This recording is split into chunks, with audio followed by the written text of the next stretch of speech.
오늘 우리가 읽은 본문 말씀 바로 앞에는 우리 지난 주간에 살펴본 것처럼 바울은 예수 그리스도께서 하늘에 계실 때 또 이 땅에서 그리고 땅 아래에서 하셨던 일들을 전체적으로 이야기하였습니다. 그러면서 바울은 예수님이 어떤 분이시고 또 예수님께서 어떤 일을 하셨는지를 요약적으로 잘 설명했습니다. 바울은 빌립보 교인들에게 자신의 모든 것을 포기하신 예수 그리스도의 마음을 품을 것을 강조했는데, 우리가 자주 듣듯이 단순히 윤리적으로 겸손을 실천하라라는 측면이 아니라 아래로만 향하는 예수 그리스도의 마음, 다시 말해서 우리를 향한 무조건적인 사랑을 받아들이고 품자는 의미를 갖자라고 제가 말씀드렸습니다. 오늘 본문에서 바울은 이제 자신의 소망을 밝히고 있습니다. 바울은 지금 자신은 감옥에 갇혀 있지만 빌립보 성도들은 예수 그리스도의 마음을 품으면서 신앙생활을 굳건히 할 것을 부탁하고 있는 것이지요. 특별히 오늘 본문은 바울의 바램, 즉 개인적인 희망을 구체적으로 보여주고 있습니다. 그래서 12절에서 나의 사랑하는 자들아, 나의 사랑하는 자들아로 시작하는 오늘 본문은 이제까지의 다른 본문들과는 성격이 다르다고 할 수 있습니다. 무엇인가 진중한 이야기를 시작하려고 하는 것이죠. 실제로 계속되는 구절을 보면 이렇게 됩니다. 너희가 나 있을 때뿐 아니라 더욱 지금 나 없을 때에도 라는 말에서 바울의 개인적인 상황을 언급한 것에서 빌립보 교인들에 대한 주의를 환기시키면서 무언가 진지한 이야기를 하려고 합니다. 빌립보 교인들이 바울과 함께 신앙생활을 할 때는 잘하고 있었다는 것이죠.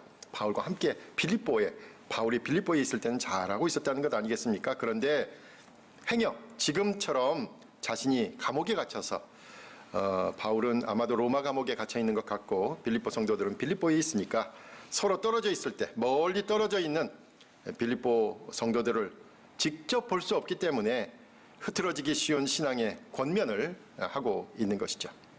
나 있을 때 잘했던 것처럼 지금 나 없을 때에도 잘하라는 부탁이 되는 것입니다. 그런데 나 없을 때도 라는 지금처럼 바울이 감옥에 갇혀서 빌립보 교인들과 떨어져 있을 때만을 의미하는 것 같지는 않습니다. 사실 바울은 언제 자신의 이 생명이 멈출지 모르는 상태에 있는 거죠. 언제 그의 생이 다할지 모르는 상태에 있는 것이죠. 처음 감옥에서 비교적 자유로웠던 상태가 끝나고 이제 로마 군인들을 통한 바울에 대한 핍박과 억압과 또 여러 가지 박해가 구체적으로 나타났기 때문입니다. 우리가 이미 살펴본 것처럼 1장 13절에서 이렇게 바울은 자신의 상황이 어려워지고 있다라고 표현하고 있습니다. 이러므로 나의 매임이 그리스도 안에서 모든 시위대안과 그 밖에 모든 사람에게 나타났으니, 다시 말해서 이제까지는 비교적 자유로워서 사람들을 만나는 것이었지만 이제는 직접적으로 군인들이 시위대가 바울을 맡아서 다른 사람들과의 만남도 어렵게 되고 여러 가지로 곤란한 지경에 빠지게 됐다라는 것이죠. 그래서 바울이 그 상황이 몹시 어려워진 것을 알 수 있습니다. 그래서 바울은 개인적으로 풀려나는 것을 간절히 원하고는 있지만 다른 한편으로는 자신에게 죽음이 다가오고 있음을 피부로 직접 느끼고 있었던 것입니다. 언제 사형이 집행될지 모르는 하루하루를 살고 있었기 때문이죠. 그러므로 오늘 본문은 자신이 진정으로 사랑하는 빌립보 교인들을 향해서 바울이 자신의 마지막을 직감하고 유언으로 남기는 말을 하고 있는 것입니다. 그러므로 사랑하는 빌립보 교인들이여, 혹 내가 여기서 죽더라도 라고 말을 하고 있는 것이죠. 특히 고대 로마 사회가 이 편지가 전달되는 것이 그렇게 원활하지는 않겠죠. 지금처럼. 그것을 감안하면 바울은 오늘 본문에서 유언을 남기고 있는 것입니다. 그래서 오늘 본문 구석구석을 보면 바울이 마지막이라고 생각하면서 얘기하고 있는 그 단서를 찾을 수 있습니다. 마지막 당부를 하고 있는 것입니다. 구약에서도 이런 비슷한 류의 설교가 있습니다. 바로 두 번째 율법이라고 번역되는 바로 신명기가 그렇습니다. 모세가 이스라엘 백성을 40년 동안 이집트로부터 광야 생활을 통해서 겪어와서 그리고 이제 가나안 땅을 막 들어가기 직전 요단강 동편까지 왔는데 그 요단강 동편에서 모세는 못 들어가죠. 못 들어가는데 가나안 땅에 못 들어가는데 바로 이제 모세가 이스라엘 백성들에게 너희들이 가나안 땅에 들어가면 이렇게 살라라고 마지막 유언을 하는 것이 바로 신명기 아닙니까? 바로 이스라엘 백성들에게 유언을 남기는 모세의 모습을 오늘 바울에게서 볼 수 있는 것이죠. 신명기 6장 4절에서 모세는 이렇게 얘기합니다. 이스라엘아 들으라. 우리 하나님 여호와는 오직 유일한 여호와시니라고 말하는 모세의 말을 들을 수 있습니다. 하나님의 유일하심을 강조하며 가나안 땅에 들어가는 이스라엘 백성들에게 유언을 남겼던 그 모세처럼 지금 바울은 예수 그리스도의 유일하심을 강조하면서 세상 가운데서 살아가는 빌립보 교인들에게 유언을 남기고 있는 것입니다. 하나님의 말씀을 듣고 살아야 하는 이스라엘 백성들처럼 이제 빌립보 교인들도 예수 그리스도를 모범으로 살라는 것이지요. 12절부터 18절까지의 유언과도 같은 본문에서 바울은 빌립보 교인들에게 세 가지를 당부하고 있습니다. 그런데 가만히 보면 이 세 가지는 저마다 각각 다른 측면이 있습니다. 하나는 성도들의 내면의 자세, 내면의 상태, 어떤 자세를 가져야 되는지에 대한 내면의 것을 이야기하고 있고요. 두 번째는 세상 가운데서의 삶이 어때야 되는지, 세상 가운데서의 삶에 대해서 얘기하고 있고, 마지막으로 세 번째는 신앙 공동체 안에서 지켜야 될 내용, 이렇게 세 가지로 나누어 볼 수 있습니다. 첫째는 신앙인의 내면적인 태도인데 단적으로 무엇입니까? 구원을 이루라. 첫째는 구원을 이루라는 것입니다. 특히 신앙인의 내면적인 태도와 자세를 강조하는 것이다 라고 볼 수 있습니다. 12절 중반에 이렇게 얘기하죠. 항상 복종하여 두렵고 떨림으로 너희 구원을 이루라는 말씀에서 확인할 수 있습니다. 먼저 항상 복종하여라는 말이 나오는 것은 이것은 바로 앞에 나오는 본문, 우리가 지난주에 살펴본 앞에 나오는 본문을 언급하는 것이지요. 8절에 바로 복종이라는 단어가 나옵니다. 사람의 모양으로 나타나사 자기를 낮추시고 죽기까지 복종하셨으니, 예수님께서 죽기까지 복종하셨으니 곧 십자가의 죽으심이라는 말씀에서, 그렇다면 예수 그리스도의 복종, 즉 십자가의 죽음을 기억하라는 거지요. 그래서 십자가에서 죽기까지 복종한 예수 그리스도를 본받아서 너희도 복종하라는 의미입니다.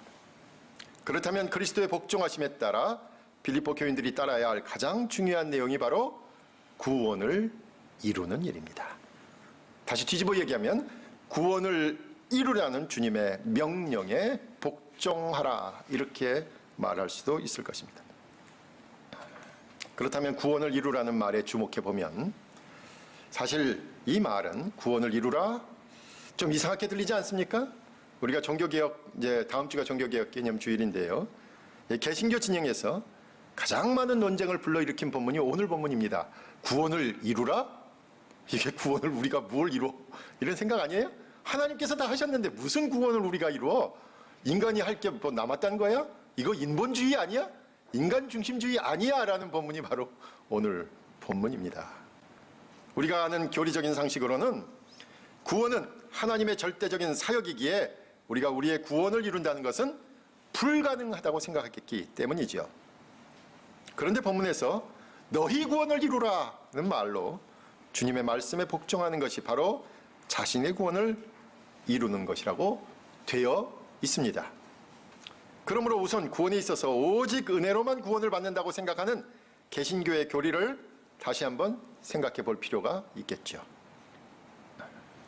구원은 오직 하나님의 전적인 섭리이고 예수 그리스도의 십자가를 통한 사역을 통해서 가능합니다. 그런데 행여 오직 은혜라는 말로 인해서 모든 것을 하나님이 하신다는 말로 혹시 이런 착각은 하지 말라는 거죠. 우리는 수동적이고 무기력한 신앙인이 되지는 말아야 한다는 겁니다.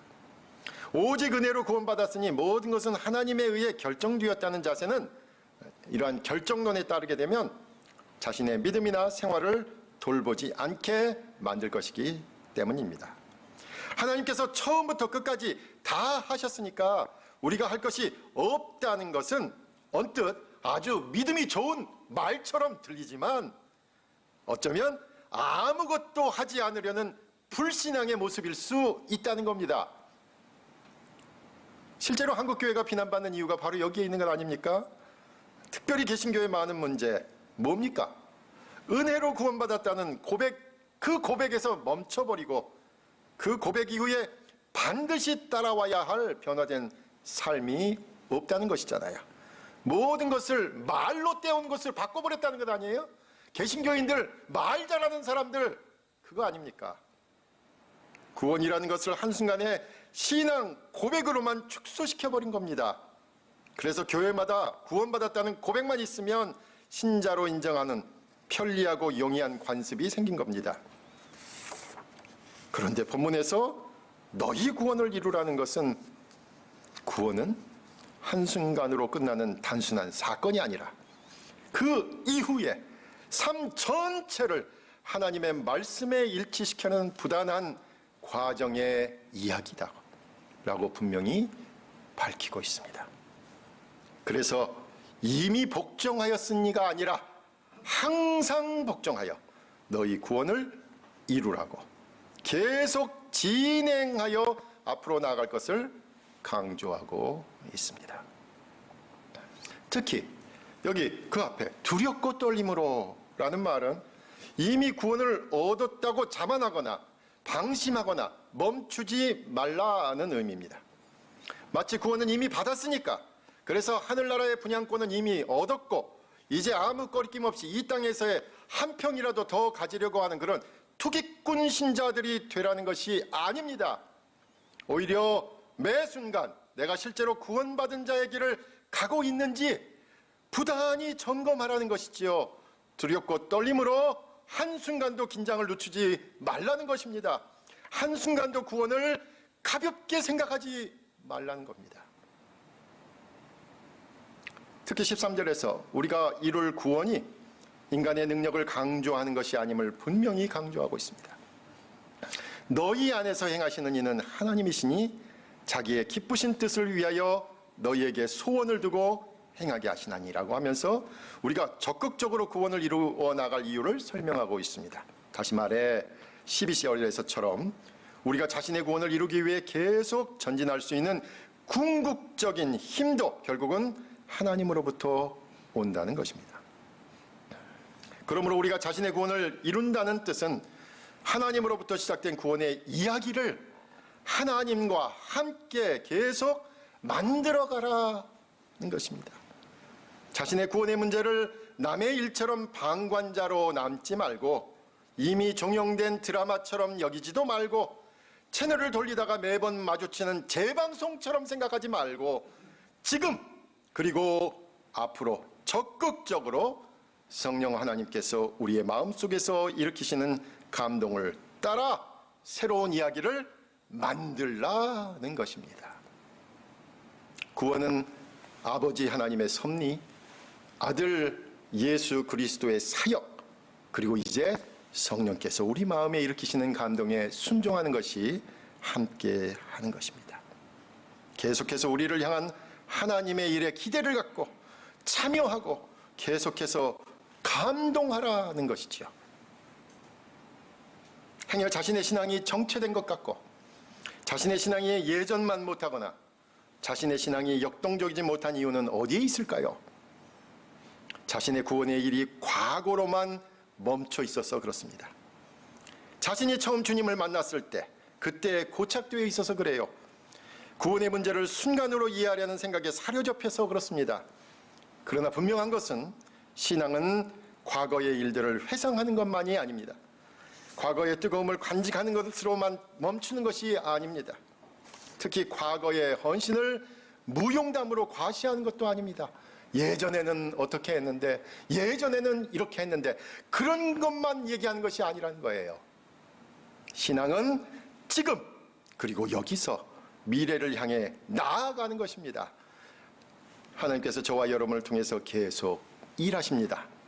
그래서 우리의 구원의 이야기는 앞으로가 더 박진감 있고 더 흥미진진하며 더 기대되는 일들로 가득합니다.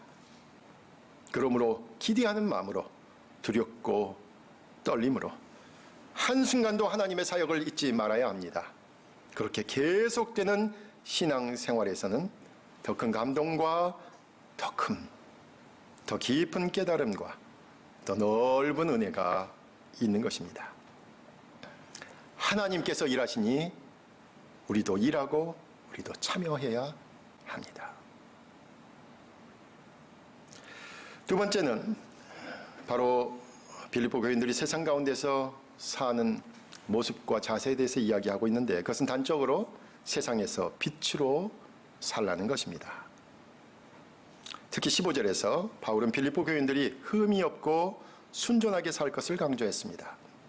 만약 원망과 시비로 한다면, 즉 불평과 논쟁으로 일을 한다면 그것은 어그러지고 거스리는 세속적인 사람들과 같다는 것입니다. 하나님의 자녀는 어두운 세상 가운데서 흠이 없고 순전한 삶으로 빛과 같이 드러난다라는 말씀이죠. 특히 원문은 하늘의 별과 같이 빛으로 살라고 강조하고 있습니다. 여러분, 어디 별 보는 일 좋아하시는지 모르겠어요. 저는 이 별 보는 일을 좋아하는데 서울에서는 별 볼 일이 없죠. 그래서 지난 7월인가요?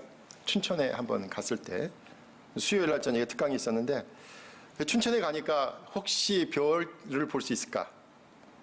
그래서 찾아보니까 있더라고요. 춘천 가까운데 의암댐 정상에. 여러분, 저녁 10시가 넘었어요.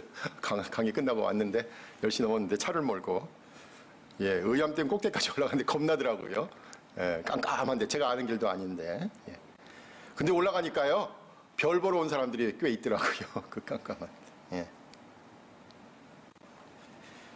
별을 보는 거 쉽지 않습니다. 보름달이 떠도 달이 밝아도 별을 볼 수 없고요. 주변에 또 가로등이 밝아서 별 보기 힘듭니다. 여러분, 앱도 있더라고요. 앱도. 그래가지고 하늘에 비추면 별자리가 쫙 나옵니다. 완전히 어두워야 별을 볼 수 있습니다. 그리고 별자리를 확인하면서 그 별자리에 얽힌 전설들을 이야기할 수 있습니다. 바울은 어두워야 더 잘 보이는 별들을 생각하라는 겁니다. 너무나 어두워서 모두가 아무것도 보이지 않는다고 말하는 세상에서 빛을 비추라는 것이죠. 칠흑같이 어두워서 제대로 진실한 인생을 산다는 것이 무엇인지, 그리고 신앙인의 바른 모습은 무엇인지 도무지 보이지 않을 때 그때 빛을 비추라는 것입니다. 그럼 뭘 비추라는 뜻일까요? 16절에서 생명의 말씀을 밝히라고 구체적으로 적시하고 있습니다. 즉, 우리 자신의 것을 밝히는 것이 아니라 우리의 생각과 말과 행동을 통해서 궁극적으로 하나님의 말씀을 드러내라는 것이죠. 하나님의 말씀에 따르는 생활을 살라는 것입니다. 그리고 말씀으로 하루하루로 살아가는 것이 가능하다는 것을 보이라는 것입니다. 다른 것이 아니라 하나님 말씀으로 살아가는 것에서 빛을 비출 수 있다는 것이죠. 예수님께서도 마태복음 5장 14절에서 말씀하셨잖아요. 너희는 세상의 빛이라, 산 위에 있는 동네가 숨겨지지 못할 것이요 라고 말씀하셨습니다. 특별히 그 마태복음 5장 14절 산상수훈에 나오는 말씀은 이렇게 돼 있어요. 너희는 빛이 되어라가 아니라 너희는 세상의 빛이다 라고 선언적으로 말씀하고 계셔요. 근데 밑도 끝도 없이 말씀하신 것은 아니에요. 바로 그 앞에 팔복의 말씀이 나오니까 팔복의 말씀 다음에 그 말씀에 순종하면 그것이 바로 빛이다 라고 말씀하신 것이죠. 마태복음 5장 16절에서 아주 빛으로 사는 것을 단적으로 얘기하고 계셔요. 뭐라고 말씀하십니까? 이같이 너희 빛이 사람 앞에 비치게 하여 그들로 너희 착한 행실을 보고 하늘에 계신 너희 아버지께 영광을 돌리게 하라 라고 분명하게 말씀하고 계십니다.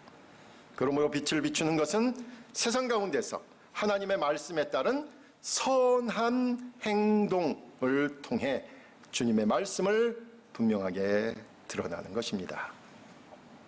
특히 바울은 빌립보 교인들이 빛을 나타내고 비추는 것이야말로 자신이 그토록 바라던 것임을 말하고 있습니다. 바울 자신이요, 다름질할 정도로 열심히 한 일은 다른 무엇이 아니라 빌립보 교인들이 빛을 비추는 생활을 하는 것이었다라고 얘기하고 있어요. 제가 모두에도 말씀드렸죠. 오늘 본문에는 바울이 자신의 마지막을 이야기하고 있는 부분이 있다. 그런데 바로 이 부분입니다. 자기가 이 일 때문에 바로 빌립보 교인들이 빛으로 사는 그것을 보려고 이렇게 달려왔다라고 얘기하고 있는 거예요. 그리고 또 이렇게 얘기해요.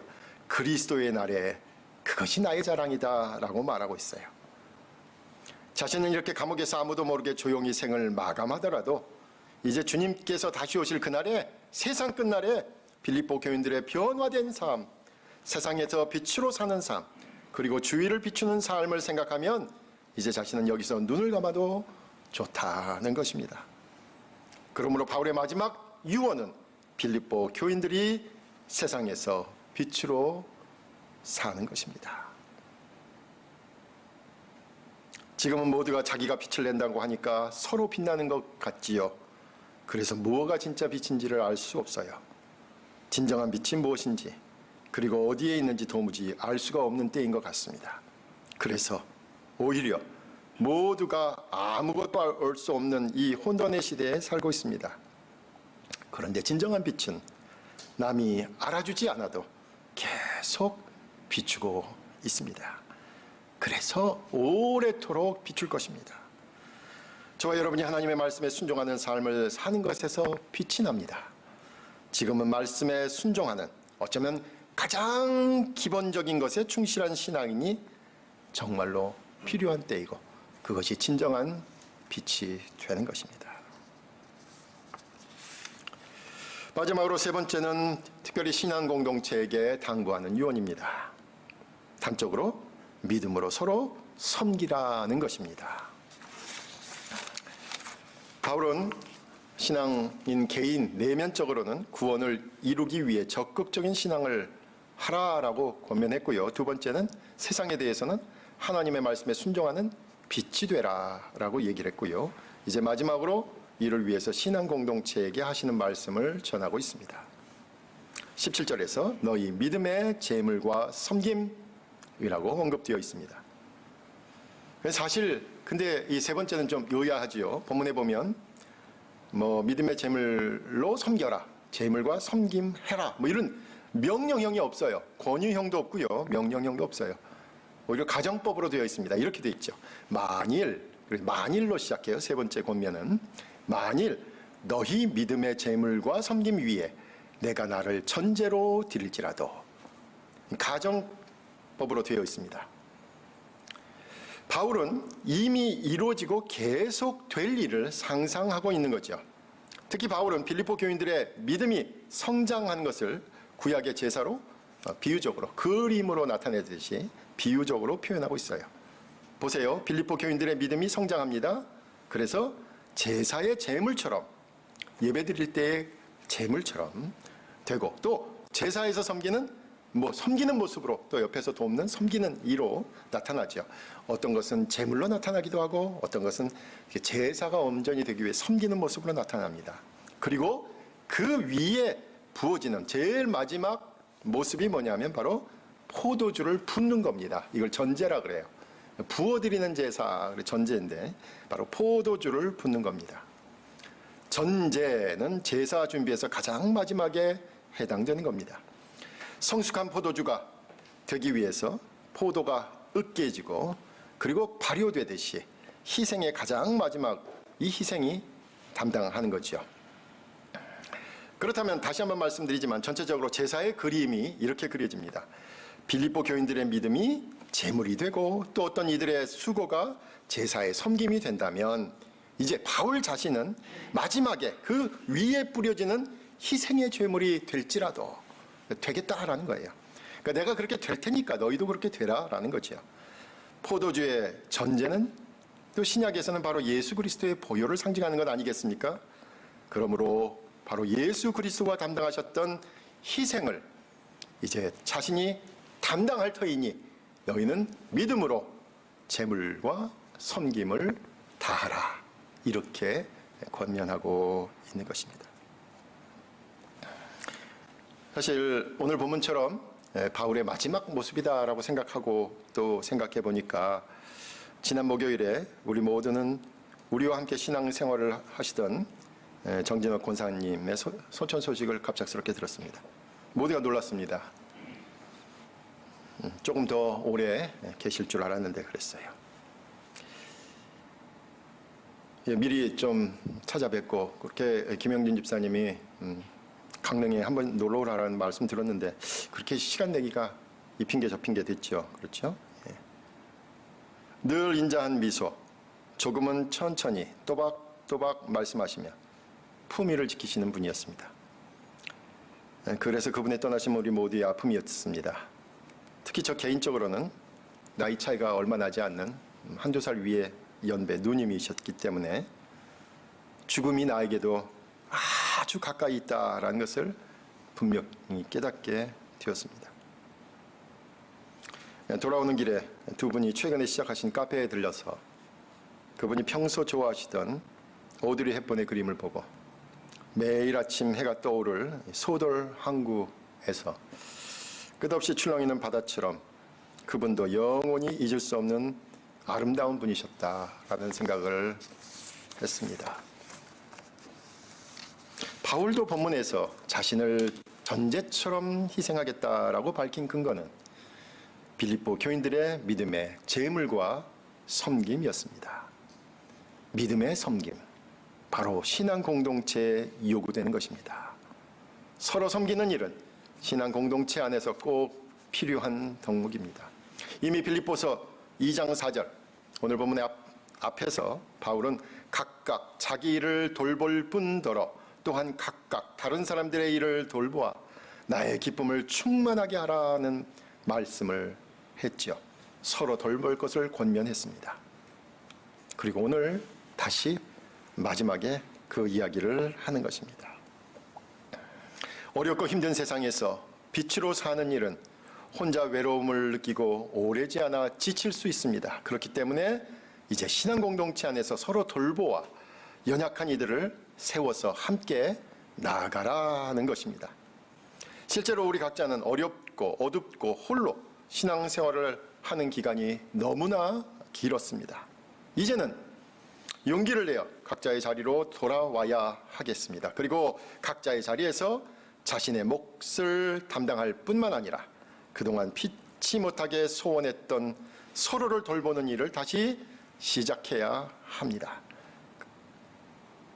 예, 제가 누누이 말씀드리지만 서로를 세우는 것, 옆에 있는 누군가를 살리는 것이 아니라고 말씀드렸죠. 그것은 내가 사는 길이고 궁극적으로 우리 자신의 구원을 이루는 일이다 라고 말할 수 있습니다. 바울은 2장 4절에서도 기쁨이란 단어를 썼는데 오늘 본문 18절에서도 기쁨이란 말, 오늘 본문에서 기쁨이란 말을 5번이나 반복하고 있습니다. 13절에서 하나님의 기쁘신 뜻에 따라 구원을 이루라고 말을 하고 있고요. 17절, 18절에서 두 번, 4번 서로 섬기는 일을 볼 수 있다면, 빌립보 교인들이 서로 섬기는 일을 볼 수 있다면 그것이 자신의 기쁨이 될 것이다 라고 확신하고 있고요. 그리고 그것이 교인 모두의 기쁨이 될 것을 기대하고 있습니다. 바울 자신은 감옥에서 이렇게 희생되더라도, 전제로 없어지더라도 빌립보 교인 모두가 구원을 이루기 위해서 나서고 그리고 세상의 빛으로 살며 더 나아가 신앙 공동체 안에서 서로 섬긴다면 그것이 자신이 눈을 감아도 기쁜 이유가 된다라는 것입니다. 그래서 오늘 본문은 전체적으로 바울의 유언에 해당하는 것입니다. 이제 저와 여러분도 하나님께서 시작하신 우리의 구원을 이루겠다는 적극적인 마음을 갖고 세상에서 빛으로 살기 위해 말씀에 순종하는 삶을 살면서 이제 서로 믿음으로 섬기기 위해서 다시 한번 모이고 돌보는 일에 새롭게 도전해야 하겠습니다. 이제는 우리가 흩어져서 각자의 건강을 살피던 때를 지나서 이제 다시 모여서 서로 돌보는 일을 하자라고 여러분에게 부탁합니다. 그래서 우리의 신앙생활이 그토록 갈망하던 기쁨을 새롭게 찾는 계기가 되시길 간절히 부탁드립니다. 기도하겠습니다. 나 없을 때도 항상 복종하여 두렵고 떨림으로 너희 구원을 이루라, 이런 말씀이 있는데 제가 두 가지 질문드리면 첫 번째는 이제 여기서 사도 바울이 얘기하는 구원을 어떻게 생각하면 좋을지에 대해서 하나 질문을 드리고요. 제가 알기로는 바울이 아마 바울의 당대에 십자가에 달리신 예수님이 다시 오실 것이라고 생각을 했다고 제가 알고 있는데, 그렇다면 여기서 얘기하는 구원을 목사님 말씀 중에 말씀하셨던 것처럼 예수님이 오실 때까지 빛된 삶을 계속 살아라는 의미로 봐야 될지, 아니면은 뭐 죽음 이후에 예수님과 함께 사는 삶이라는 개념으로 봐야 될지, 그 구원에 대해서 조금 얘기를 좀 해주시면 좋을 것 같고, 한 가지는 그야말로 이제 우리의 구원이 확정된 걸로 생각하고 그야말로 그냥 막 살아가는 그리스도인들이 있다면, 여기 뭐 두렵고 떨림으로 너희 구원을 이루라고 했을 때 이 말씀을 우리의 구원이 확정된 게 아니다라고 그런 사람들에게 그렇게 얘기할 수 있을지, 네. 두 가지 예. 질문입니다. 두 가지 질문이 다 정말 어려운 질문입니다. 저도 설교 시간에 모두에서도 말씀드린 것처럼 상당히 논쟁적인 본문이에요. 우리가 잘 아는 것처럼 구원은 하나님께서 이미 다 이루셨는데 뭐 우리 보러 또 할 게 있냐, 그럼 인본주의 되는 건 아니냐, 다시 또 선행을 강조하는 또 카톨릭으로 돌아가는 거 아니냐, 이런 비난을 많이 받는 본문이 바로 오늘 2장 12절 본문이에요. 근데 이제 첫 번째로 질문하신 것처럼 이게 우리가 바울 서신을 읽고 있는데, 바울이 이제 감옥에 갇혀서 이제 막 죽잖아요. 죽을 걸 이제 생각하고서 유언처럼 남기는 말이라고 얘기한 것처럼, 바울 서신을 읽는데 가장 중요한 배경은 예수님께서 곧 오시리라고 생각한 이른바 이제 어렵게 얘기해서 종말론적인 대망, 또는 이 종말론 또는 묵시록, 이런 경향이 강해요. 곧 오실 줄 알았어요. 그러니까 그런 배경에서 신약 성서 전반 또는 바울 서신, 특별히 이제 초기 문서들은 그렇게 읽어야 된다는 게 저 개인적으로는 그게 맞는 것 같아요. 그런 주님께서 곧 오시리라, 아마 자기들이 살아 있을 때 곧 오시리라고 생각을 했던 것 같아요. 그래서 고린도 교회에서도 사실은 이제 예수님 기다리다가 죽어가는 사람들에 대한 걱정 때문에 부활에 대한 얘기가 15장에서 나오는 것처럼, 그러니까 이제 그러면서 예수님 곧 오실 텐데 하면서도 이제 성도들은 먼저 세상을 떠나니까 이거 어떻게 해야 되냐, 이 고민들을 하게 되죠. 그러니까 적어도 신약 성경 전반적인 배경은 예수님께서 곧 오시리라는 기대와 또 그 기다림 속에서 기록되었다라는 것은 분명한 것 같고요. 그렇게 됐을 때 그러면 이제 구원을 되게 이제 축소하게 되는 경향이 있죠. 그때 주님께서 오실 때, 우리 당대에 우리가 살아있을 때 오실 때까지만을 구원으로 할 거냐, 아니면 그 이유는 어떻게 되는 것이냐. 우린 보통 구원 그러면 죽어서 하늘나라 가는 것, 내세 지향적인 걸로만 생각했는데, 저는 뭐 두 가지 요소가 다 있지 않을까 싶어요. 두 가지 요소를 다 긴장을 갖고 있어야 신앙이 되고 또 이제 종교적인 기본적인 구도가 된다라고 생각하고요. 바울도 어차피 자기가 행여 주님 오시기 전까지 죽을지도 모른다는 위기감을 계속 느끼고 있었기 때문에 계속되는 것이다 라고, 어떻게 보면 이 땅에서의 주님을 기다리는 삶, 그리고 그 이후에 주님과 함께하는 삶 같이 포함하고 있다라고 생각합니다. 두 번째는, 그럼 구원 도대체 뭐냐? 구원은 얻기도 하고 뺏기기도 하는 거냐? 이제 이런 질문이 남아요. 이게 이제 사실 엄청난 이제 논쟁이 있는 부분인데, 적어도 우리가 예수 그리스도를 영접하고 그리스도로 고백하는 순간부터 시작된 거죠. 시작된 거고 그때 태어난 거죠. 그러니까 중생의 개념을 생각하면 좋을 것 같아요. 뉴 벌스라고 하잖아요. 신생. 태어났으니까 태어나서 이제 주님 오실 때까지 우리가 계속 성장하는 것이죠. 그러니까 우리가 아이를 낳아서 키우는 걸 생각하면 될 것 같아요. 그때 주님을 처음 만났을 땐 태어난 거고, 그리고 이제 건강한 아이라면 성장하잖아요. 성장하니까 그 성장 일로에 있어야 건강한 아이다 이렇게 얘기하는 거 아니겠습니까? 뭐 특별한 이유가 있어서 그렇게 성장 못하는 아이들도 있지만 대개는 다 건강하다면 성장하는 거니까. 그러니까 신앙인에게 적용하면 건강한 신앙인이라면 성숙하고 성장해야죠. 태어난 데서 맨날 태어난 것만 얘기하면, 그리고 맨날 어린아이 상태만 있다면 뭐라 그래요? 우리가 유치하다 그러죠. 유치하다. 어린아이 같이 순수함을 간직하는 것이 아니라 오히려 바울은 특별히 신앙과 관련해서는 뭐라 그랬어요? 어린아이 상태, 장년의 상태, 또 어른, 아버지의 상태라고 얘기할 때 어린아이 상태는 유치한 단계라고 표현을 했어요. 신앙적으로 성장하라라고 얘기를 하고 있기 때문에, 그런 면에서 구원은 순간 태어난 것으로 끝나는 게 아니라 태어나서 건강하게 성장하는 것을 포함해서 그리스도의 장성한 분량에 충만한 데 이르기까지 자라가는 것이다. 오늘 본문도 바로 이제 그렇게 해석이 되어야 되지 않을까 싶습니다. 예.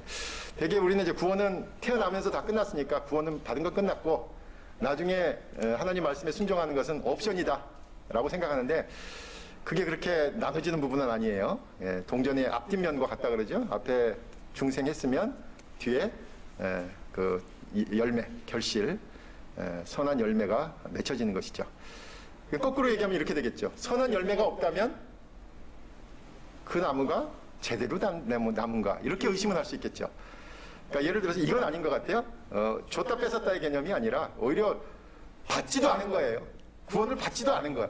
이렇게 생각을 해야죠. 구원을 받지도 않았는데 구원을 받았다라고 착각하고 다니는 거지. 정확하게 얘기하면 그거죠. 하나님께서 구원을 줬다가 뺏었다의 개념이 아니라 아예 받지도 않았는데 받았다라고 생각하는 사람 부류가 있고 실제로는 진짜 거듭났다면 동전의 뒷면 바로 아름다운 결실이 있다라는 것이죠. 그러니까 오히려 더 도전적인 질문입니다. 열매가 없다면 나무도 없는 것이고 태어나지도 않은 것이다 라고 보는 것이 맞습니다. 저는 오히려 그렇게 생각해야 된다고 생각합니다. 그러니까 오히려 왜 열매가 안 맺을까? 왜 선한 열매가 없을까? 그 나무는 나무인데 뭐 잘못된 오히려 더 단도직입적으로 태어나지도 않은 것 아니에요? 구원받지도 시작하지도 않은 것 아니에요? 이렇게 물어야 되는 게 맞을 것 같아요.